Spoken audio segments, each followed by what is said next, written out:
Hello, Brian. Thank you very much for reaching out to my colleague Flash. Flash is a fellow boater from Hvar. I've been at it about 21 years and counting, and he has been at it probably about twice as long or so.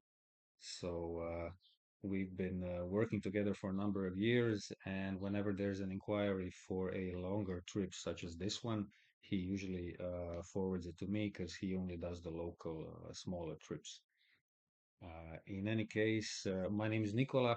I'm also from Hvar. I've also been a boat captain for something like 10 years full time and another five on and off. And the last 4 years, I run my own online booking agency for boats in Hvar area. It's called miniyachtsHvar.com. You feel free to check it out.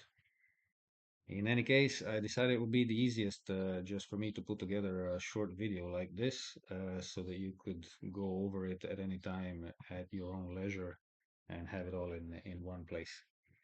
In any case, if you are starting, if I got this right, the Old Town Hotel that you are referring to has got to be this one here, which means you have to get a van first for the luggage, and then have it drive you all the way to the port of Gruž, right here, which is where the ferries and cruise ships come, because that's the only place where the van can get you directly to the boat, and actually the only place where the boat can get you, because it's not allowed in Dubrovnik Old Town, which is right over here. Unfortunately, it's a beautiful scenery there. If you like, we can organize the whole van pickup for you. No service charge for that, just the provider's price, the taxi providers. Just let us know, just let me know in advance.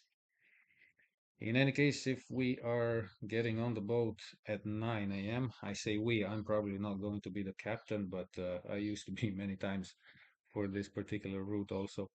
Around 9 a.m., which is a great starting time. It gives you a lot of time to break the trip in half, usually in Korčula, and to actually enjoy a couple of things along the way. This is where we'd be getting on the boat and just exiting the port.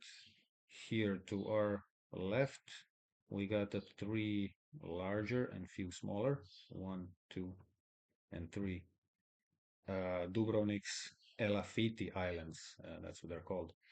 If we are breaking the trip in half in Korčula for lunch, which is something that's usually done because it's convenient, that means we have enough time for another one stop of about 30 or 40 minutes for a bit of swimming and exploring.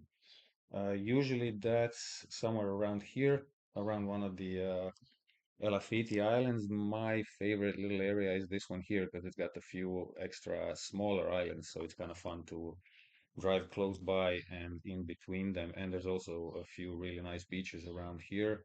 Anything you see during the trip, basically, that you like, that you want to get closer to explore, or if you want to stay at one place longer or move to the next one a bit sooner, all you have to do is communicate with the captain. He is someone who knows the area very well, speaks excellent English, and is used to making the best out of the trip for every group of guests, so you'd be in good hands. So exiting the Elafiti area, we will be driving in between Niet Island and the mainland here, which is the peninsula Pelješac stretching all the way here, and entering right in here, which is Korčula town area with its adjacent little islands, which are absolutely beautiful. You could either choose to explore them first and anchor a little bit for swimming and chilling and maybe having some wine on board and listening to your favorite tunes, because there are a few really, really, really beautiful places around here. I don't know if you can tell, I get excited just talking about them, but they are absolutely worth seeing. That would be like pretty much all of this area here with the little islands and the bays on them. Right here is Korčula town, which is a good place to stop to get some nice local food, also to walk around and explore a little bit. September is actually one of the best times of the year to be here, so it's probably not going to be as crowded as peak season, which is July and August. So that gives you a bit more peace of mind, walking around, exploring, makes you feel like you're less on the clock. And so this is a stop of about, well, let's say an hour and a half, 2 hours, which means if you left Gruj around 9, you arrived here, well, let's say 12:30, 1 or so, and by 3:30 you're already headed towards Hvar. It's Marco Polo Center right here. Yeah, his birthhouse is actually in here because it's alleged that he is from this town actually. So yeah, quite a few interesting little things here in this old medieval little Korčula old town. From here, we'd make our way in in through this canal here between Korčula Island and again Pelješac Peninsula. It's all a little bit bigger than it might look at first glance.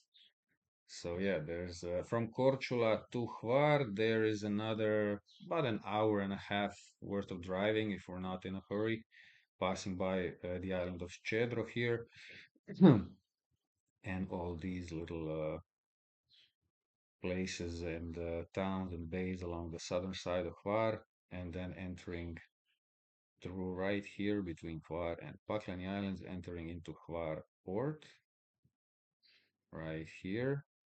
So this here is the main port. And if you wanted to get a van again for your luggage, then usually what we do is go here, which is where the, let's say, smaller commercial kind of port is. There's a gas station and it's where a van can come directly to the boat and pick you up as well as the luggage. It's not the prettiest looking of ports, but it's still, inside all of this area here, it's really not that bad at all either. Um, so in front of Hvar, we got Pakleni Islands right here. This is that group of islands. You may have read about them somewhere online or caught them somewhere in your feed. There's four major ones, and there are more bays than you can count on them. Some of them really popular and crowded, some of them less so.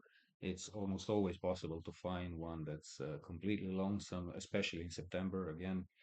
So that's something that you could do, for example, on your day that you want to go to Split, which was the 14th, if I remember correctly. So before heading to Split, you could spend some time around here, chilling, exploring, maybe swimming, snorkeling around one of the bays. There are a few beach bars around here, also restaurants if you wanted to have lunch here and then head over to Split. You mentioned you wanted to leave around 1 p.m. You could leave maybe around 12, explore some of the stuff here, have lunch, and then be on your way to Split.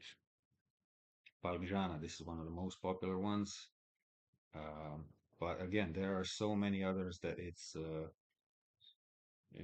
just impossible to like paint you a picture just how unique they all are. I might be a little bit biased, I'm local, but it's been said by other people too. In any case, on the 14th, for your way to Split, uh, starting point would be Hvar.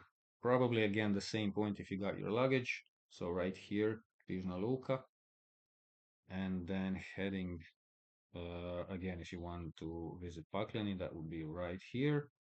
Maybe all the way down here and then get out of this little strait here by boat and make your way to Split, which is all the way here in between islands Brač and Šolta.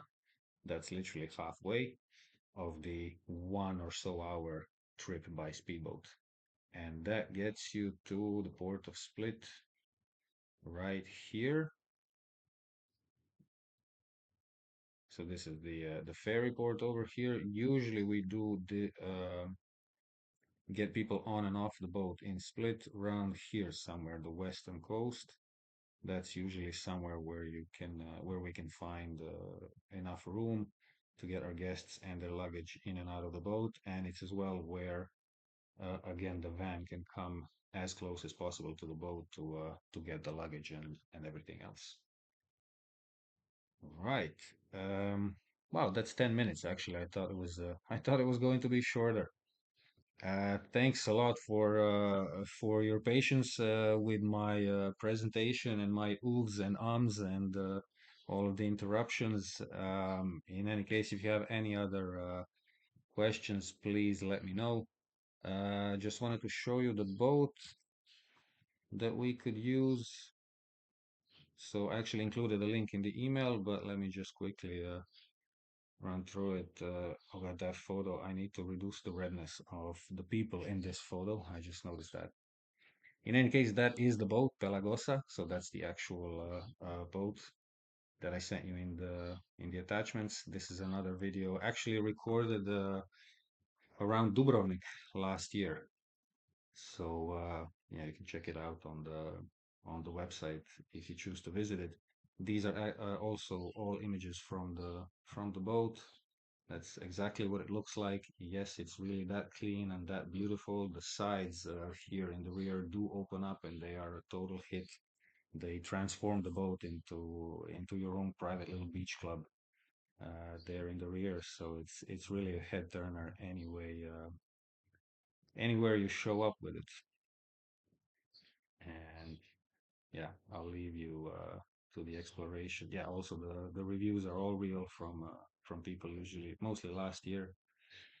And yeah, I'll leave you to exploring the site if you choose to visit it. Thanks very much again for your time and have a great day. Bye bye.